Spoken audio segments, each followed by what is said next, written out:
ஆண்டவர் இயேசுவால் மிக நெருக்கமாக அன்பு செய்யப்பட்டவருமான புனித யாகப்பரின் திருவிழா நல் வாழ்த்துக்களையும் ஆசிரியரையும் உங்களோடு மகிழ்ச்சியோடு பகிர்ந்து கொள்கிறேன்.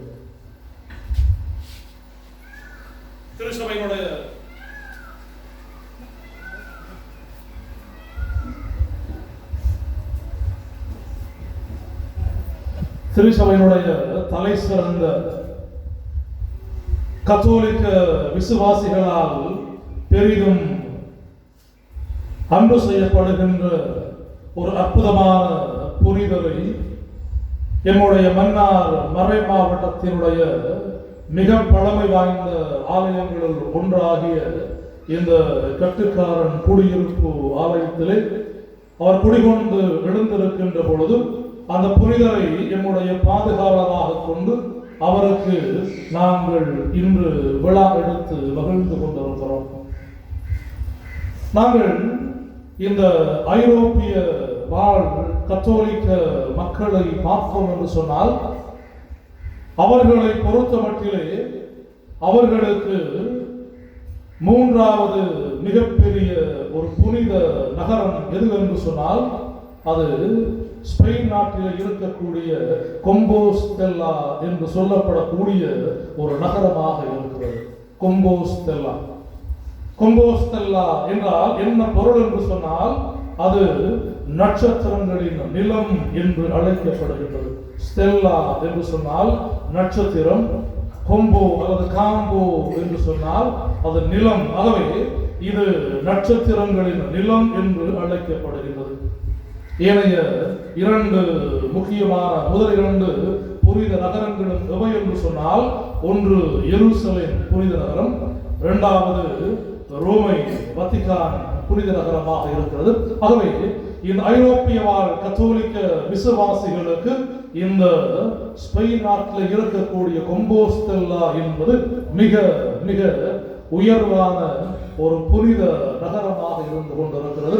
ஆண்டுதோறும் லட்சக்கணக்கான மக்கள் இந்த கொம்போஸ்டெல்லா என்ற இடத்திற்கு திருப்பயணிகளாக பலர் கால்நடையாக பல மைல்கள் தூரங்கள் நடந்து சென்று இங்க இடத்திலே ஆசீர் பெற்று செல்லுகின்றதை நாங்கள் பார்க்கிறோம். காரணம் என்னவென்று சொன்னால் இங்கேதான் எம்முடைய புனிதருடைய திருப்பண்டம், எம்முடைய புனிதருடைய கல்லறை இங்கேதான் அமைய பெற்றிருக்கிறது. இங்கேதான் புனிதருக்கு மிக பிரம்மாண்டமான ஒரு பேராலயம் எழுப்பப்பட்டிருக்கிறது. கடந்த ஆண்டு இந்த உன்னதமான புனித நகரத்துக்கு செல்லக்கூடிய ஒரு வாய்ப்பு நம்முடைய புனிதருடைய இந்த கல்லறையில் இருந்து மன்றாடி ஆசீர் பெறக்கூடிய ஒரு வாய்ப்பு எனக்கு கிடைத்தது.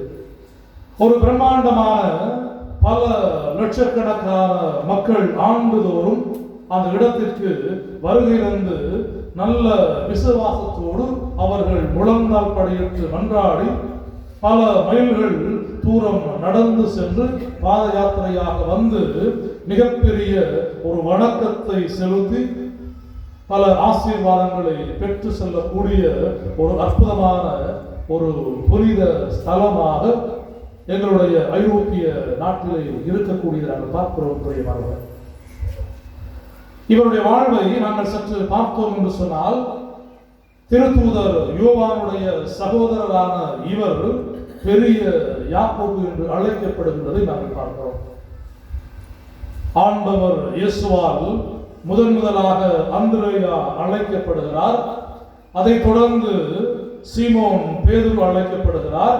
அதைத் தொடர்ந்து ஆண்டவர் இயேசு கலிலேய கடற்கரை ஓரமாக நடந்து செல்லுகின்ற பொழுது சிவதேவின் மக்கள் யோவானும் யாக்கோபும் தந்தையோடு சேர்ந்து வலையை பழுது பார்த்து கொண்டிருக்கிற பொழுது ஆண்டவர் இயேசுவால் இவர்கள் அழைக்கப்படுகிறார்கள். அந்த வேளையில் அனைத்தையும் தம்முடைய தந்தையை கூட விட்டு அவர்கள் ஆண்டவர் இயேசுவின் பின்னால் செல்லுகின்றதை நாங்கள் பார்க்கிறோம். அந்த நாட்களிலே இந்த யாக்கோபினுடைய தந்தை செபதேயு மிகவும் செல்வந்தரான ஒருவராக இருந்திருக்கிறார். ஏராளமான படகுகள் அவருக்கு சொந்தமாக இருக்கிறது. ஏராளமான பணியாட்கள் அவருக்கு இருக்கிறார்கள். இருந்தாலும் தன்னுடைய தந்தையோடு சேர்ந்து தாங்களும் கடலிலே தம்முடைய தந்தைக்கு உதவி செய்கின்ற நல்ல மக்களாக இந்த யாகப்பரும் அவருடைய சகோதரர் யோவானும் இருந்ததை நாங்கள் பார்க்கிறோம். புரிகிறார்கள். இப்படியாக ஆண்டவர் இயேசுவோடு ஒன்றாக நெருக்கமாக பயணித்த எம்முடைய புனிதர் ஆண்டவர் இயேசுவின் மரணத்துக்கு பிறகு ஒவ்வொரு திருத்தூதர்களும் ஒவ்வொரு இடங்களுக்கு செல்லுகின்ற பொழுது இவர் ஸ்பெயின் நாட்டிற்கு சென்று அங்கு ஆண்டவர் இயேசுவுக்கு சான்று பகர்ந்து ஆண்டவர் இயேசுவை அறிவித்து பல சீடர்களை அந்த நாட்டிலே உருவாக்கி பலருக்கு திருமுழுக்கு அளித்து மீண்டுமாக தன்னுடைய சொந்த நகரான எருசலேமுக்கு அவர் திரும்பி வருகிறார். அதுவேளையில் கிறிஸ்துவுக்கு பின் 44ஆம் ஆண்டளவிலே ஏரோது அக்ரிப்பா என்ற அரசரினால் அவர் கழுத்து வெட்டப்பட்டு வேத சாட்சியாக 12 திருத்தூதர்களுள் முதல் இரத்த சாட்சியாக ஆண்டவர் இயேசுவுக்கு அவர் சான்று பகிர்ந்து வேத சாட்சியாக மரித்ததாக நாங்கள் வேதாகமத்திலே பார்க்கிறோம். ஆண்டவர் இயேசுவால் தெரிந்து எடுக்கப்பட்டு பயிற்றுவிக்கப்பட்டு பணிக்காக அனுப்பப்பட்ட இந்த 12 திருத்தூதர்களுள் திருத்தூதர் யாகப்பருடைய மரணம் மட்டும்தான் வேதாகமத்திலே குறிப்பிடப்பட்டிருக்கின்றதை நாங்கள் பார்க்கிறோம். பிரியமானவர்களே, திருத்தூதர் பணிகள் 12ஆம் அதிகாரம் 1 முதல் 2 வரையான வசனங்களை பார்க்கின்ற பொழுது தூய யாகப்பருடைய இரத்த சாட்சிய மரணம் அங்கு குறிப்பிடப்பட்டிருக்கின்றதை நாங்கள் பார்க்கிறோம். பிரியமானவர்களே, ஆகவே இந்த மாபெரும் புனிதருக்கு விழா எடுக்கின்ற பொழுது அவருடைய வாழ்வில் இருந்து 2 முக்கியமான பண்புகளை உங்களோடு இணைந்து சிந்தித்து பார்க்க ஆசைப்படுகிறேன். பிரியமானவர்களே, ஒன்று இடியின் மக்கள் என்று ஆண்டவர் இயேசுவால் அழைக்கப்பட்டது பற்றி நாங்கள் சிந்தித்து பார்க்க அழைக்கப்படுகின்றோம். சகோதரர்களான இந்த யோவானும் யாகப்பரும் ஆண்டவர் இயேசுவின் தாய் அன்னை மரியாளுடைய சகோதரியான சலோமையின் மக்கள் என நம்பப்படுகின்றது. மார்க்கு நற்செய்தியிலும் மத்தேயு நற்செய்தியிலும் நாங்கள் இந்த குறிப்புகளை பார்க்கிறோம். இவர்கள் இருவரையும் ஆண்டவர் இயேசு இடியின் மக்கள் என்று செல்லமாக அழைத்ததாக நாங்கள் வேதாகமத்திலே பார்க்கிறோம். பிரியமானவர்களே, எதற்காக ஆண்டவர் இயேசு இவர்களை இடியின் மக்கள் என்று அழைத்தார் என்று சொன்னால், இந்த 2 பேரும் ஆண்டவர் இயேசுவிலே ஒரு உயிர் துடிப்புள்ள அன்பும் உயிர் துடிப்புள்ள பாச பிணைப்பும் ஒரு நெருக்கத்தை தம்முடைய வாழ்விலே இவர்கள் வெளிப்படுத்துகின்றார்கள், காட்டுகின்றார்கள். ஆண்டவர் இயேசுவை அந்த அளவுக்கு நெருக்கமாக இவர்கள் அன்பு செய்கின்றார்கள். அந்த அளவு ஒரு பிணைப்பான உறவிலே ஆண்டவர் இயேசுவோடு இருக்கிறார்கள். ஆகவேதான் அந்த உயிர் துடிப்புள்ள அன்பின் நிமித்தம் ஆண்டவர் இயேசு இவர்களை இடியின் மக்கள் என்று அழைத்ததாக ஒரு சில இறையியல் வல்லுநர்கள் தம்முடைய எழுத்துக்களிலே சொல்லுகிறார்கள். பிரியமானவர்களே, இதை நாங்கள் நற்செய்தியிலே பார்க்கிறோம். திருத்தூதர் யோவான் ஒருமுறை ஆண்டவர் இயேசுவிடம் சொல்லுவார், ஆண்டவரே, உம்முடைய பெயரால் ஒருவர் பேயோட்டுவதை கண்டு நாங்கள் அவரை தடுக்க பார்த்தோம் என்று சொன்னால் அவர் எம்மை சாராத ஒருவர் என்று லூக்கா நற்செய்தி 9ஆம் அதிகாரம் 46வது வசனத்திலே நாங்கள் பார்க்கிறோம். தூய யோவான் இப்படிப்பட்ட வார்த்தையை சொல்லுகிறார்.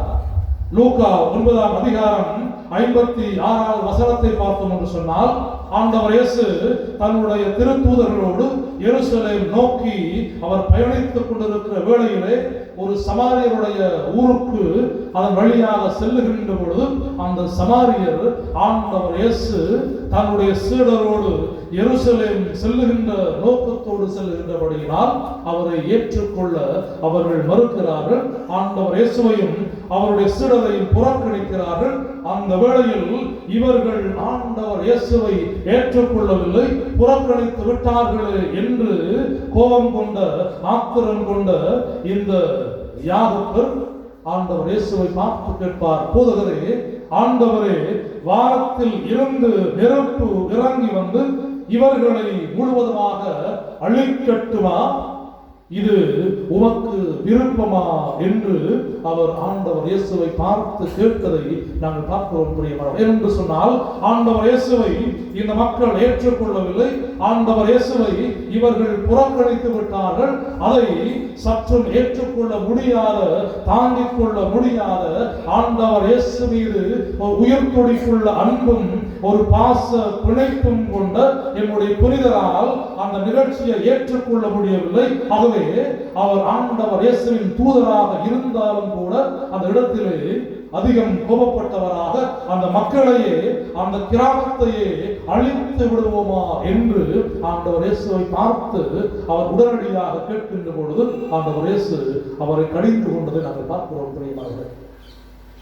ஆகவே இப்படிப்பட்ட ஆண்டவர் இயேசுவின் மீது ஒரு பாச பிணைப்பும் ஒரு உயிர் துடிப்புள்ள அன்பும் கொண்டிருந்தபடியால்தான் ஆண்டவர் இயேசு அரச உரிமை பெற்று வருகின்ற பொழுது அவரோடு வலப்புறத்தில் தன்னுடைய தம்பியும் இடப்புறத்தில் தானும் இருக்க வேண்டும் என்ற ஒரு ஆசை இவர்களுக்குள்ள ஏற்பட்டதை நாங்கள் பார்க்கிறோம் பிரியமானவர்களே. என்று சொன்னால் ஆண்டவர் இயேசுவை அந்த அளவுக்கு நெருக்கமாக அன்பு செய்த ஒருவர். ஆகவே ஆண்டவர் இயேசுவை விட்டு ஒருபோதுமே மரணத்தில் கூட பிரியக்கூடாது என்ற ஒரு ஆசை, ஒரு உந்துதல் அவர்களை ஆண்டவர் இயேசுவின் வலப்புறத்திலும் இடப்புறத்திலும் இருக்க வேண்டும் என்ற ஒரு ஆசையை அவர்களுக்குள்ளே தோற்றுவித்ததை நாங்கள் பார்க்கின்றோம் பிரியமானவர்களே. இந்த ஒரு அன்புதான், இந்த ஒரு பாச பிணைப்பு தான் ஆண்டவர் இயேசுவுக்காக அந்த திருப்புதர்களுள் முதலாக ஆண்டவருக்காக ரத்தம் சிந்தி உயிரை கொடுக்கும் அளவுக்கு என்னுடைய புனிதரை உந்தி தள்ளியது பிரியமானவர்களே. ஆகவே இப்படிப்பட்ட ஒப்புயர்வற்ற உயர்வான மாட்சிமை நிறைந்த ஒரு மாபெரும் புனிதரை பாதுகாவலராக கொண்டு அவருக்கு விழா எடுக்கின்ற பொழுது அந்த புனிதர் ஆண்டவர் இயேசுவின் மீது கொண்டிருந்த அதே தனியாத தாகத்தையும் ஒப்புயர்வற்ற ஈடுணையற்ற அன்பையும் நாங்களும் இவர் ஆண்டவர் இயேசுவின் பால் கொண்டிருக்க வேண்டும் என்பது என்னுடைய புனிதர் எங்களுக்கு தரக்கூடிய ஒரு அன்பான அழைப்பாக இருக்கின்றது பிரியமானவர்களே.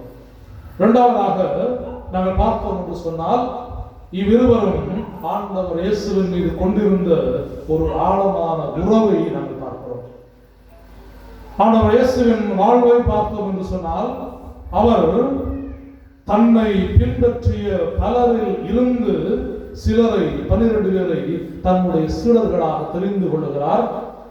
அந்த தெரிந்து கொள்ளப்பட்ட 12 சீடர்களுள் 3 பேரை அவர் நெருக்கமாக அன்பு செய்ததாக நாங்கள் நற்செய்தி நூல்களில் படிக்கிறோம் பிரியமானவர்களே.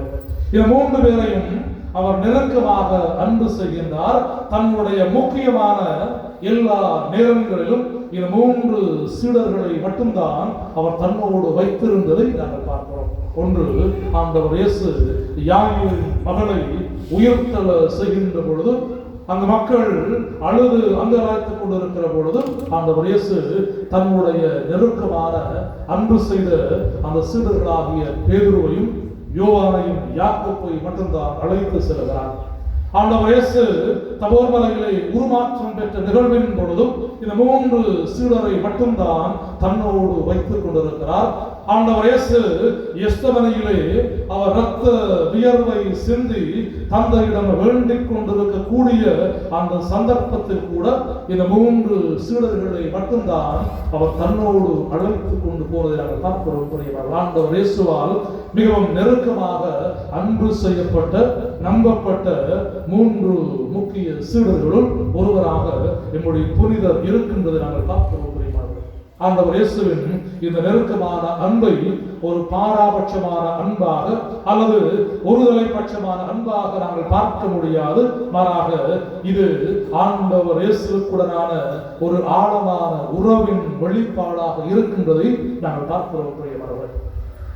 இறைமகன் இயேசு தன்னால் தெரிந்து கொள்ளப்பட்ட எல்லா சீடர்களையும் ஒரே விதமாக நெருக்கமாக அன்பு செய்தாலும் இந்த 3 சீடர்கள் மட்டும் ஆண்டவர் இயேசுவுக்கு இன்னும் அதிகமான நெருக்கமான பதிலன்பு காட்டி இருக்கிறார்கள். ஆகவேதான் ஆண்டவர் இயேசுவும் இவர்களால் இன்னும் அதிகமான அன்பு கொண்டிருந்ததாக இறையியலாளர்கள் சொல்லுகிறார்கள். பிரியமானவர்களே, பாருங்கள், நாங்கள் எம்முடைய மனித உறவுகளை பார்த்தோம் என்று சொன்னால் ஒவ்வொரு மனித உறவுகளிலும் 4 விதமான நிலைகளை நாங்கள் பார்க்க முடியும். ஒன்று அறிமுக நிலை என்று சொல்லுவார்கள், இன்ட்ரோடக்டரி லெவல் என்று சொல்லுவார்கள். ஒருவரை நாங்கள் பார்க்கிறோம், அவர் அறிமுகமாகிறோம், எங்களை அறிமுகப்படுத்துகிறோம், அவரை நாங்கள் தெரிந்து கொள்கிறோம், அதோடு எம்முடைய உறவு முடிந்து விடுகிறது. அது ஒரு மேலெழுந்த வாரியான ஒரு உறவாக ஒரு உறவினுடைய முதலாவது நிலை இருக்கிறது. இந்த உறவினுடைய 2வது நிலை எப்படி இருக்கிறது என்று சொன்னால் அது ஒரு அறிவு சார்ந்த அல்லது தகவல் சார்ந்த ஒரு நிலையாக இருக்கின்றது நம்ம பார்ப்போம். இன்டலெக்சுவல் அல்லது ஃபேக்சுவல் லெவல் என்று சொல்லுவார்கள். ஒருவரை நாங்கள் சந்திக்கிறோம், அவரை பற்றி ஒரு சில விடயங்களை தெரிந்து கொள்கிறோம், ஒரு சில தகவல்களை நாங்கள் பரிமாறிக்கொள்கிறோம், அதோடு அந்த உறவு முடிந்து விடுகிறது. 3வது நிலை உணர்வு நிலை என்று சொல்லுவார்கள், இமோஷனல் லெவல் என்று சொல்லுவார்கள். என்னுடைய உள்ளார்ந்த உணர்வுகளை நாங்கள் ஒரு உணர்வு ரீதியாக ஒருவர் மற்றவரோடு பகிர்ந்து கொள்ளக்கூடிய ஒரு நிலை. 4வதாக ஒரு தூய்மையான ஆழமான அன்பு உறவு சொல்லுவார்கள், இன்டிமேட் லெவல் என்று சொல்லுவார்கள். ஒருவரை நாங்கள் பார்க்கிறோம், பழகுகிறோம், அவரோடு இனம் புரியாத ஒரு பாசத்தை, ஒரு பாச அன்பு உறவை நாங்கள் ஆழப்படுத்துகிறோம். அதன் வழியாக ஒருவரை நாங்கள் அளவு கடந்த நிலையில ஏற்றுக்கொண்டு அன்பு செய்து உறவு கொண்டு வாழுகின்ற ஒரு நிலையாக மனித வாழ்வினுடைய உறவு நிலைகளை நாங்கள் இப்படி 4 நிலைகளிலே பார்க்க முடியும். இன்று பல குடும்பங்களை நாங்கள் பார்க்கின்ற பொழுது பல தம்பதியர்கள் இந்த முதல் 2 நிலைகளோடு தம்முடைய உறவுகளை மட்டுப்படுத்திக் கொள்கின்ற நிலை இன்று அதிகரித்துக் கொண்டு செல்லுகின்றது நாங்கள் பார்க்கிறோம். தம்பதிகள் இன்று பல நிலைகளில் ஒரு அறிமுக அல்லது அறிவு சார்ந்த நிலைகளோடு தம்முடைய உறவுகளை மட்டுப்படுத்திக் கொள்ளுகின்ற நிலையை நாங்கள் பார்க்கிறோம். இங்கு விட மேலைத்தைய நாடுகளிலே இந்த நிகழ்வுகளை நாங்கள் அதிகமாக பார்க்கிறோம். ஒரு கணவன் மனைவியும் ஒன்றாக ஒரு உணவு விடுதிக்கு செல்வார்கள். கணவன் தனக்கான உரை மேசையில் அமர்வார்கள். கணவன் தனக்கான உணவை, தனக்கு விருப்பமான பிடித்த உணவை தானே ஆர்டர் செய்து பெற்றுக் கொள்வார். மனைவி தனியாக தனக்கு தேவையான, தனக்கு விருப்பமான உணவை தானாக ஆர்டர் செய்து பெற்றுக் கொள்வார்கள். 2 பேருமே ஒரே மேசையில் இருப்பார்கள், உண்பார்கள். இறுதியாக கணவன் தான் உண்டதற்கான பில்லை அவர் தானாக, தான் உண்டதற்கான பணத்தை மட்டும் கணவர் கொடுப்பார்.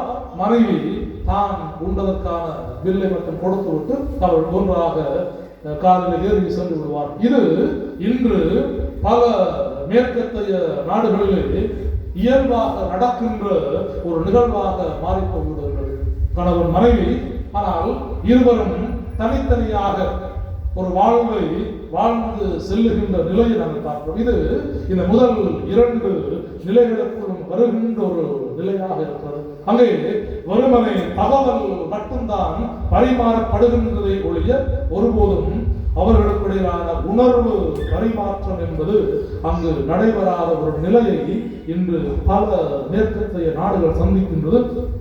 ஆகவேதான் அங்கே குடும்ப உறவுகள் நிலைத்து நிற்காமல் அவர்கள் விரும்பிய நேரங்களிலே பிரிந்து சென்று இன்னும் ஒரு திருமண பந்தத்துக்குள்ளே இணைகின்ற ஒரு நிகழ்வுகள், நிலைகள் இன்று அதிகமாக கொண்டிருக்கிறது. இன்று என்னுடைய குடும்ப நிலைகளையும் பார்க்கின்ற பொழுது பல கணவன்மார்கள் இன்று தன்னுடைய மனைவியரோடு தன்னுடைய உள்ளத்தின் உணர்வுகளையும் தன்னுடைய காயப்பட்ட நிலைகளையும் ஒருபோதுமே பகிர்ந்து கொள்வதில்லை. மாறாக தம்முடைய அந்த காயப்பட்ட நிலைகளுக்கு மருந்து தேடி பல ஆண்கள் இன்று பல மதுபான சாலைகளுக்கு நாடு செல்லுகின்றதை நாங்கள் பார்க்கிறோம். பகுதியாக சொல்வார்கள், புண்பட்ட மனதை புகைவிட்டு நாங்கள் ஆத்துகிறோம் என்று சொல்லி பல ஆண்கள் சொல்லுகின்ற நிலையை நாங்கள் பார்க்கிறோம். இது எதனால் விளைகின்ற ஒரு நிலை என்று சொன்னால், அவர்கள் அங்கு ஒரு உள்ளார்ந்த உணர்வு ரீதியான ஒரு தூய்மையான அன்பை, உறவை அவர்கள் தங்களுக்குள்ளே பகிர முடியாத ஒரு நிலைதான் இப்படிப்பட்ட குடும்ப சிக்கல்களுக்கும், குடும்ப பிரச்சனைகளுக்கும், குடும்ப பிளவுகளுக்கும் காரணமாக மாறிக்கொண்டிருக்கின்றதை நாங்கள் பார்க்கிறோம். ஒரு நகைச்சுவாக சொல்வார்கள், ஒரு மனைவி ஒரு நாள், எங்களுக்கு தெரியும் பொதுவாகவே பெண்கள் தம்முடைய உள்ளத்தின் உணர்வுகளை, அந்த அன்பை, பாச பிணைப்புகளை இலகுவாக தம்முடைய கணவரோடு பகிர்ந்து கொள்ள ஆசைப்படுவார்கள், பகிர்ந்து கொள்வார்கள். இப்படியாக ஒரு மனைவி தன்னுடைய கணவனை பார்த்து ஒரு முறை சொல்வார், அப்பா, ஒருவேளை எனக்கு முன்பாக நீங்கள் இறந்து போனால் ஒரு நிமிஷமும் நான் யோசிக்காமல் தாமதிக்காமல் உங்களோடு சேர்ந்து அடுத்த கடமை நான் இறந்து உங்களோடு நான் வந்து சேர்ந்து விடுவேன் என்று அந்த மனைவி ஆசையாக அன்பாக அவர் ஒரு அன்பு நிறைந்த உள்ளத்தோடு தன்னுடைய கணவனை பார்த்து சொல்லுகின்ற பொழுது, அந்த கணவன் தன்னுடைய மனைவியை பார்த்து சொல்லுவார். தன்னுடைய மனைவியை பார்த்து அந்த கணவன் கையெடுத்து கும்பிட்டு, உன்னை கெஞ்சி கேட்கிறேன், தயவு செய்து அப்படி ஒரு காரியத்தை மட்டும் செய்து விடாது. இந்த உலகில்தான் உன்னுடைய துன்பம் என்னால் தாங்க முடியவில்லை என்று சொன்னால், மேலுலகத்திலாவது நான் மகிழ்ச்சியாக தனியாக இருக்க என்னை விட்டுவிடு என்று சொன்னதாக ஒரு நகைச்சுவையாக சொல்லுவார்கள். பிரியமானவர்களே, இதுதான் இன்று பல குடும்பங்களின் நிலையாக எங்கள் மத்தியில் கூட இருக்கின்றதை நாங்கள் பார்க்கிறோம். பிரியமானவர்களே, ஆழமான உணர்வு ரீதியான ஒரு தூய்மையான உறவு நிலையை இன்னும் நாங்கள் எட்ட முடியாமல் வெறுமனே முதல் 2 அந்த உறவு நிலைகளில் இருக்கின்றபடியினால் எழுகின்ற ஒரு சிக்கல் தான் இப்படிப்பட்ட ஒரு சிக்கலாக இருக்கிறது. ஆகவே இப்படிப்பட்ட ஒரு சூழ்நிலையில் ஆண்டவர் இயேசுவை நெருக்கமாக ஒப்புயர்வற்ற ரீதியிலே உயிர் துடிப்புள்ள விதத்திலே நேசித்து அவரை விட்டு ஒருபோதும் அகல நினைக்காமல் ஆண்டவர் இயேசுவுக்காக விருப்பத்தோடு செந்நீர் சிந்தி உயிர் நீத்த எம்முடைய புனிதர் வழியாக நாங்களும் எம்முடைய வாழ்க்கைக்கு தேவையான நல்ல பண்புகளை பெற்றுக்கொள்ளவும், எமது ஆண்டவர் இயேசு கிறிஸ்துவை இன்னும் ஆழமாக அன்பு செய்யவும், எம்முடைய குடும்பங்களுக்கு இடையிலே, எம்முடைய உறவுகளுக்கு இடையிலே நாங்கள் ஆழமான நெருக்கமான ஒரு அன்பை, ஒரு ஆழமான சுயநலமற்ற தன்னலமற்ற ஒரு பாச பிணைப்பை, உறவின் ஒன்றிப்பை, நெருக்கத்தை எம்முடைய வாழ்விலே நாங்களும் ஏற்படுத்தி கொண்டு ஆண்டவர் இயேசுவுக்கு எம்முடைய வாழ்வாலும் வார்த்தையாலும் உயிர் துடிப்புள்ள உயிருள்ள நல்ல சாட்சிகளாக விளங்க ஆண்டவரை பார்த்து மன்றாடிக் கொள்வோம். ஆண்டவர் தானே எம்முடைய புனிதர் வழியாக எம்முடைய மாட்சிமை நிறைந்த ஒரு வலிமை மிகுந்த போர் வீரனை போன்று காட்சியளிக்கின்ற என்னுடைய புனிதர் வழியாக எங்களையும் எங்கள் குடும்பங்களையும் எங்கள் கிராமத்தையும் நிறைவாக ஆசீர்வதிப்பாராக. இந்த வருடம் முழுவதும் நாங்கள் செய்கின்ற எல்லா வேலைகளிலும் எல்லா காரியங்களிலும் எம்முடைய உள்ளம் விரும்பக்கூடிய எல்லாவற்றையும் நிறைவான ஆசீர்வாதமாக ஆண்டவர் இயேசு எம்முடைய புனிதர் வழியாக எங்களுக்கு நிறைவாக தந்தருள்வாராக. தந்தை, மகன், தூய ஆவியாரின் பெயராலே எழுந்து நின்று எம்முடைய விசுவாசத்தை அறிக்கை